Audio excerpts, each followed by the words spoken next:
तो स्टूडेंट्स, जैसे कि हमने देखा कि हमारे लास्ट वीडियोस में हमने डिस्कस किया कि इंडियंस के अंदर अब एक आज़ादी के लिए एक आग भड़क उठी थी। आज़ादी का एक जोश और एक जज्बा इंडियंस में पैदा हो चुका था, जिसकी वजह से वो लोग नॉन कोऑपरेशन मूवमेंट और नॉन वायलेंस मूवमेंट और सॉल्ट सत्याग्रह जैसे बड़े बड़े मूवमेंट्स का हिस्सा बन रहे थे और बढ़ चढ़ के हिस्सा ले रहे थे। और इवन जलियांवाला बाग के में जो कत्लेआम हुआ था उसके वजह से भी इंडियंस में बहुत गम और गुस्सा था। ब्रिटिश ने जिस तरह से कॉमनली आम खास तौर पर हर किसी पर गोली चलाई और 300 से 400 लोग उसमें मारे गए, इसकी वजह से इंडियंस में बहुत बड़ा गुस्सा और गजब फैला हुआ था। इसके तहत ब्रिटिश ने एक और चाल रची। उन्होंने कहा कि अब इंडियंस में बहुत ज्यादा गुस्सा और जोश फैल चुका है, तो हम इन्हें बातचीत के जरिए इनसे एक बार बात करके देखते हैं। मशवरे के जरिए, मीटिंग के जरिए बड़े बड़े फ्रीडम स्ट्रगल्स जितने भी बड़े बड़े लीडर्स थे सबको बुलवा कर एक मीटिंग रखी जाए और उनसे बात की जाए। इसी के तहत उन्होंने कॉन्फ्रेंस रखा, राउंड टेबल कॉन्फ्रेंस। ओके, इस तरह के 3 बड़े बड़े कॉन्फ्रेंस हुए, राउंड टेबल कॉन्फ्रेंस हुए, जिसमें सारे ब्रिटिश के बड़े बड़े ऑफिसर्स मौजूद हुआ करते थे और इंडिया के फ्रीडम स्ट्रगल के बड़े बड़े लीडर्स मौजूद हुआ करते थे। इस तरह की सेकेंड कॉन्फ्रेंस लंदन में हुई थी 1932 में। Okay, but Britain viceroy Ramsay MacDonald announced communal award after round table conference in 1932. Okay, Gandhi ji participated on behalf of Congress की तरफ से और हिंदुस्तान की तरफ से गांधी जी ने सेकेंड राउंड टेबल कॉन्फ्रेंस में हिस्सा लिया। ओके, लेकिन इस राउंड टेबल कॉन्फ्रेंस का कोई मतलब नहीं बना, यानी इसकी बातचीत का कोई हल नहीं निकला। क्यों? क्योंकि इंडिया में जो हिंदुस्तानियों के जो सियासी मसले थे, पॉलिटिकल प्रॉब्लम्स थे, उसका हल नहीं निकला था। सियासी मसले यानी वही प्रॉब्लम्स जो ब्रिटिश ने इंडियंस के लिए क्रिएट किए थे, इकोनॉमिक के तौर पर, बिजनेस के तौर पर, लैंड टैक्स के तौर पर और जबरदस्ती हुकूमत के तौर पर।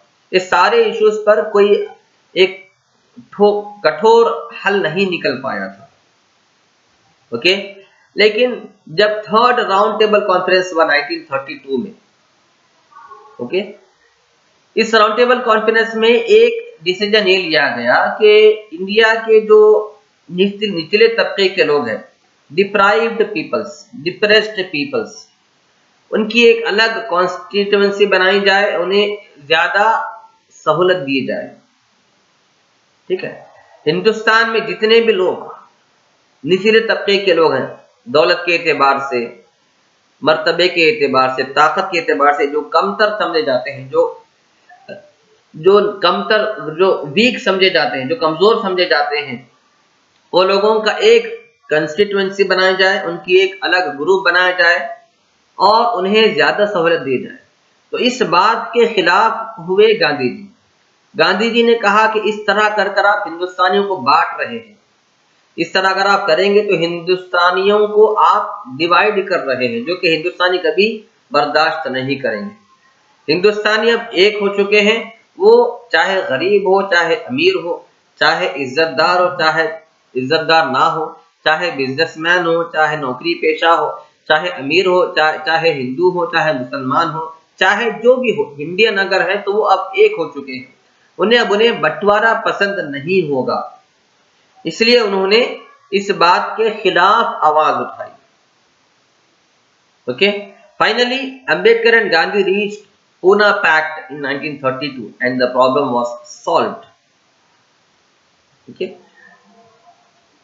इसी वजह से ही started fast unto death at Yerawada jail in Poona. Okay, अब इंडियंस को किसी तरह से ब्रिटिश क्या कर रहे थे, मनाने की कोशिश कर रहे थे, बातों से मनाने की कोशिश कर रहे थे, उन्हें गिफ्ट देकर। गिफ्ट मतलब क्या? इंडियंस को हुकूमत में नौकरियां देकर, हुकूमत में बराबरी का हिस्सा देकर, सियासत में बराबरी का लीडरशिप का हिस्सा देकर।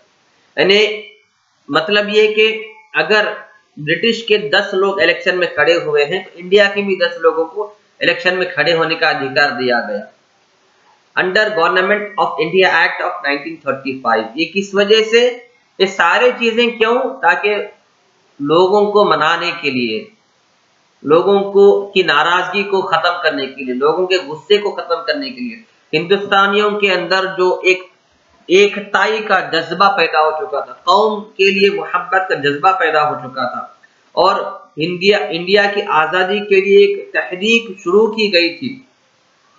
इस तमाम ऑपरेशंस को रोकने के लिए ब्रिटिश अब आहिस्ता आहिस्ता इंडियंस को लालच दे रहे थे कि अगर आप ये काम छोड़ देंगे तो हम आपको पॉलिटिक्स में खड़े होने के लिए अधिकार देंगे, आपको मिनिस्टर्स बनाएंगे, आपको गवर्नमेंट का हिस्सा बनाएंगे, फला फला फला। लेकिन इंडिया के पीपल्स, इंडियंस ब्रिटिश के किसी भी झांसे में नहीं आए। अभी उल्टा गांधी जी के लीडरशिप में गांधी जी को आगे रखकर हिंदुस्तानियों ने क्विट इंडिया मूवमेंट स्टार्ट किया, यानी इंडिया छोड़ो यात्रा, क्विट इंडिया मूवमेंट, इंडिया छोड़ो तहरीक, हिंदुस्तान छोड़ो तहरीक शुरू किया। मतलब है कि अब हिंदुस्तान छोड़ो के नारे फिजिकली और हर एतबार से इंडिया के हर कोने से उठ रहे थे। और इसके लिए गांधी जी ने कहा कि अब वक्त आया है, करो या मरो, डू और डाई।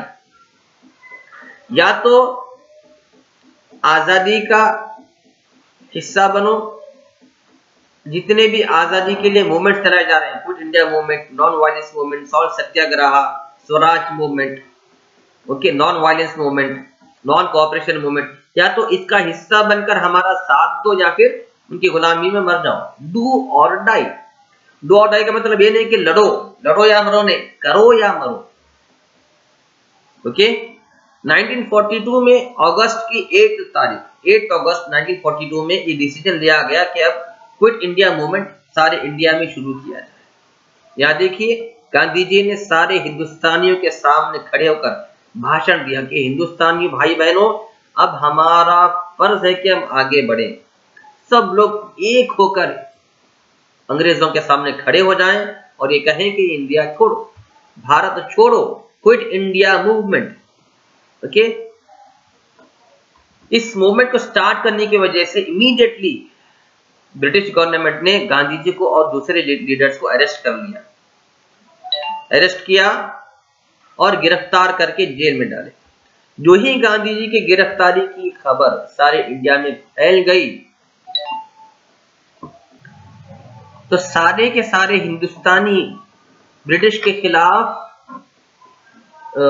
गुस्से में आकर, गजब में आकर एक मार्च शुरू करे, प्रोटेस्ट शुरू करे, स्ट्राइक शुरू करे। कहां पर? ब्रिटिश के स्कूल्स में, ब्रिटिश के तरफ से बनाए हुए कॉलेजेस में, ब्रिटिश के तरफ से बनाए हुए फैक्ट्रीज में, ब्रिटिश की तरफ से बनाए हुए पोस्ट ऑफिस में, ब्रिटिश की तरफ से बनाए हुए रेलवे स्टेशन में और पुलिस स्टेशन में घुसकर मारम तोड़ी, सारे सामान को तोड़े फोड़े, किसी इंसान को मारे नहीं। उनके स्कूल्स में, उनके कॉलेजेस में, उनके ऑफिसेस में, उनके फैक्ट्रीज में, उनके पोस्ट ऑफिस में, उनके रेलवे स्टेशन में, उनके पुलिस स्टेशन में घुसकर सामानों को तोड़ दिए, पेपर्स को फाड़ दिए, फाइल्स को फाड़े और हर चीज तहस नहस करे। क्यों? ताकि गांधी जी को छोड़ दे। जो ही गांधी जी को अरेस्ट किया गया, हिंदुस्तानियों को इतना गुस्सा आया कि वो सारे के सारे हिंदुस्तानी अपने अपने मुल्क के, अपने अपने शहर के, अपने अपने गांव के स्कूलों में घुस गए, पोस्ट ऑफिस में, हर जगह, वो सारी जगह जो ब्रिटिश बनाए थे, घुसकर हर चीज को तोड़ फोड़ करके उन्होंने स्ट्राइक किया, उन्होंने एहतजाज किया। क्यों? ताकि गांधी जी को रिलीज कर दिया जाए। This movement was supported by farmers, students and workers. The Quit India movement failed to realize its immediate political goal, but it provided the desire among the Indians for independence. ये quit India movement की वजह से हिंदुस्तानियों में एक बहुत बड़ा जज्बा पैदा हुआ अपने हिंदुस्तान को आजाद करवाने के लिए। इसीलिए हिंदुस्तान के हर कोने से फार्मर्स हो, स्टूडेंट्स हो, कारीगर हो, वर्कर्स हो, मजदूर हो, सभी के सभी लोग आगे बढ़कर क्विट इंडिया मूवमेंट का हिस्सा